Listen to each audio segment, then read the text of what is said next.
Estamos de volta, terceiro e último bloco desta edição do Painel Debates. Com prazer recebe Aníbal Teixeira, que é atualmente presidente da Fundação JK, Juscelino Kubitschek.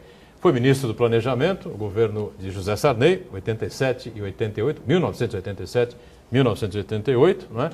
E foi também deputado estadual em Minas Gerais, deputado federal. Bom, eu queria falar um pouquinho sobre a Fundação, né? O que é exatamente, como é que funciona a Fundação JK. A gente tem uma informação aqui, né? É um instituto de estudos políticos, enfim, como é que se pode definir e determinar os objetivos aí da Fundação JK, ministro? Edgar, na verdade a Fundação foi criada por Tancredo Neves, Dona Sara e por mim. Pelo Tancredo, né? Há 30 anos atrás. Na verdade, ela foi modelada para ser um instituto de estudos que seria o Instituto de Estudos do PP. O Tancredo imaginou criar um partido que seria um partido de centro, PP. Os militares reagiram a isso, inclusive o Golbery, que o professor falou aqui agora, ele preferia impor uma dicotomia para facilitar para o governo o controle da oposição e tudo. E nessa dicotomia, então, foi fechada a porta para criar esse partido. Aí o Tancredo me chamou, eu fui vizinho 12 anos do Tancredo lá do edifício Niemeyer, e ele então me disse: Aníbal, o Instituto vai continuar, você faz um registro dele de pessoa jurídica e vai continuar, porque ele vai ser um instrumento importante na redemocratização. Então nós montamos o Instituto e fizemos um trabalho grande para depois, ajudando o Tancredo na eleição dele para governador, depois ajudando na redemocratização, inclusive, até aqui estão os documentos, o SNI gostava muito do Instituto JK, todos os relatórios dele, 30 e tantos relatórios. Né? Então, o SNI, para quem não sabe, é o Serviço Nacional da Inteligência, né? De informação. Serviço secreto, né? Que foi criado pelo Golbery. Foi criado pelo Golbery, que depois disse que criou um monstro. Isso. Ele disse que criou um monstro. Realmente, eu conheci muito o general Golbery, era uma pessoa realmente brilhante, né? Foi um sedutor que me convenceu a estudar geopolítica. Eu achava que a geopolítica era uma doutrina exclusiva do nazismo, e ele mostrou que realmente a geopolítica é uma ciência que precisa ser considerada, né, com muito cuidado. Realmente tem que ser repensada, obviamente, mas eu acho que esse problema dos dois partidos é que gerou a criação do Instituto. O que o Instituto fez? Nós fizemos campanhas inicialmente, campanha contra a droga, campanha contra a violência no trânsito, e depois enveredamos pelo desenvolvimento regional. Fizemos até um trabalho aqui em São Paulo, no ABC, orientado pela Elvira, que se encontra até presente aqui nesse estúdio, e foi no sentido de modificar alguns conceitos. Eu tenho uma especialização mais em mão de obra, fui do Senai, fui do Senac, fui diretor de imigração do Comitê Intergovernamental das Migrações Europeias. Então, a minha especialidade é geração de emprego e renda. Tem até alguns livros publicados sobre isso. Então, nós fizemos até um trabalho aqui no ABC. O ABC estava com um índice de desemprego, veja que coisa interessante, maior do que a média de São Paulo. Fenômeno semelhante aconteceu com a Volkswagen, na Alemanha, que era onde estava a Volkswagen. Ele acabou, e eu fui analisar isso, e realmente o que acontece? Às vezes a indústria automobilística gera autopeças, etc., mas não gera aquelas outras coisas que podem ter outros empregos. Então, o ABC, a moça precisava de um médico bom, vinha para São Paulo. Precisava de uma universidade, vinha para São Paulo. Então, realmente, isso aconteceu na Alemanha e aconteceu no ABC. Agora, não. O ABC já tem universidade, tem todo um movimento muito bom de outras atividades, shoppings, etc. Então, eu fiz um trabalho grande pelo Instituto para o problema do ABC.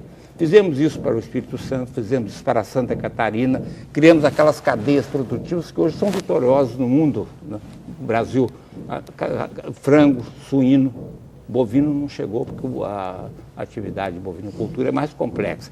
E o Instituto vem produzindo alguns livros, vem produzindo debates, entendeu? É um instituto assim com uma atuação, mas não atuando politicamente, não atuando, mas também quando somos solicitados, nós fazemos alguns estudos de política, mas não política partidária. Não política partidária. E agora conhecemos aqui um grande consultor de marketing que pode ajudar o Instituto a como o país sair desse bolo. Quem me dera, essa situação enrosca em que nós nos enfiamos. O Evaristo liga para a gente aqui, entra em contato, quer saber dos convidados a opinião sobre as manifestações do Mensalão. Os famosos da esquerda brasileira, Chico Buarque, Ziraldo, Fafá de Belém, entre outros, não apareceram? Pergunta ele. Está fazendo uma ironia, evidentemente, né, com relação às pessoas que apoiavam fortemente a esquerda e o partido que centraliza aí o governo, né, alguns artistas famosos, enfim. Uma coisa não tem relação com a outra, né? Não é porque o Chico Buarque apoie o Partido dos Trabalhadores ou apoiasse as candidaturas do Lula que ele vai apoiar o escândalo do Mensalão. Acho que não há relação nisso. Não sei o que pensa aí. Berê, você entendeu a questão? Eu até concordo um pouco com ele, viu? Quer dizer, na hora da festa, na hora daquele filé mignon bonito, aparece um monte de gente, poetas, cantores, artistas maravilhosos, batendo bumbo, dizendo que é a melhor coisa do mundo.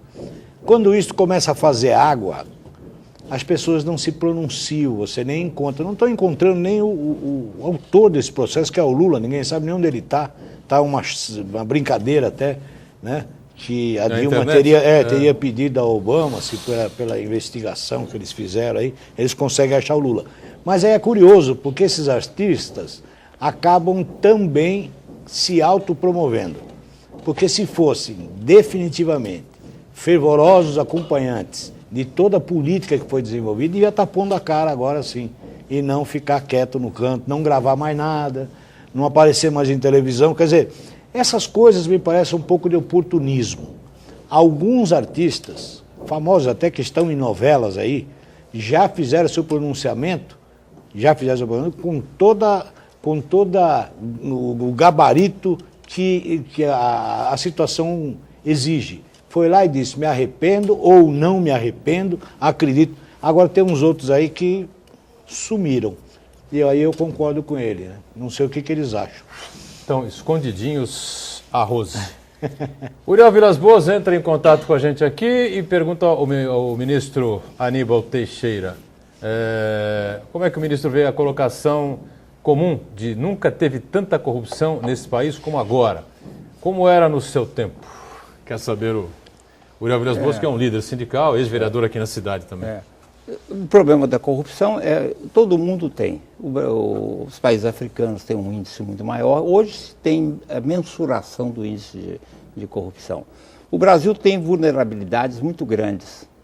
Eu defendo sempre que nós precisamos aperfeiçoar alguns mecanismos. Por exemplo, o Tribunal de Contas não podia ser apenas o Tribunal de Contas, tem que ser de contas e de custos.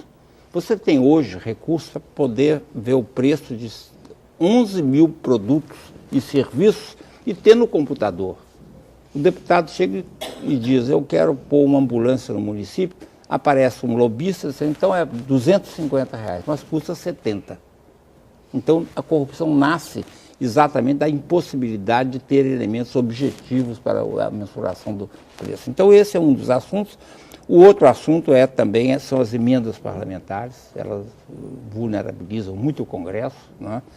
E também esse aparelhamento da máquina pública foi catastrófico, até que daí nasceu até o Mensalão. Quer dizer, a ideia de que você poderia, com idealismo até, o PT achou que ocupando todos os cargos ele teria um controle de maior honestidade, de maior eficácia, etc, etc. Mas isso derivou e até para muita tristeza, até de pessoas idealistas que estavam dentro do PT. Na verdade, isso deteriorou, virou uma liderança chapa branca. O Mensalão nasceu do seguinte, no Congresso você compõe as maiorias na base de você obter consenso, ou com o partido que está apoiando o governo, ou então você tem uma matéria, eu fiz muito disso, ia fazer uma lei que interessava a Amazônia, eu procurava motivar acima dos partidos as pessoas interessadas na Amazônia. Ia fazer uma de siderurgia, procurava as regiões dos deputados que tinham siderurgia.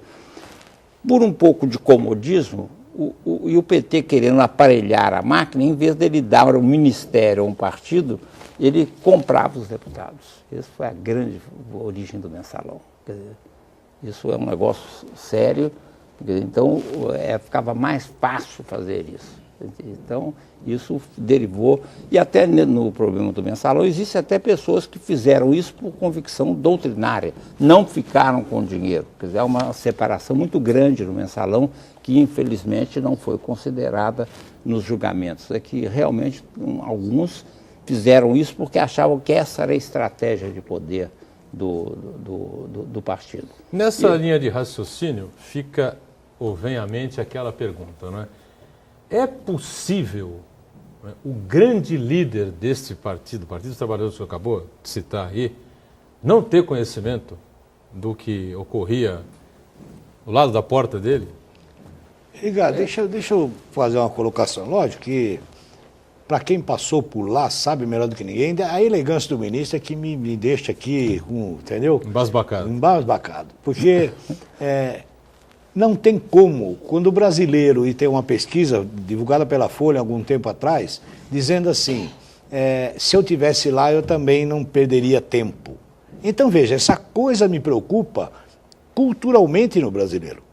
Parece que essa ideia de levar vantagem em tudo, de permitir uma série de coisas, ela é endêmica, né? Nós estamos passando isso de pai para filho, gente.